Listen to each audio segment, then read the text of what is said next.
The platform offers a comprehensive workflow system right out of the box. You can manage the workflows under the Tasks and Dispatch area. Current Tasks presents a table view of all tasks that have been generated in the platform. Tasks can be filtered by status, user, group, date, and text.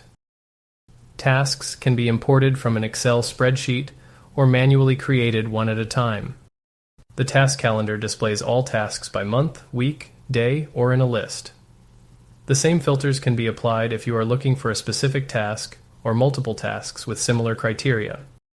Task Map displays pins of all tasks that can be filtered. Recurring Tasks is a feature that allows you to send tasks to users on a daily, weekly, or monthly schedule. You can define when a task should start and how long to repeat it. Some tasks may not be needed on a recurring schedule, but you find yourself creating the same task frequently.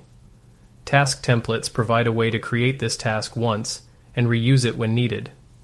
After it is created, simply jump back to Current Tasks, click Add New, and choose it from the drop-down.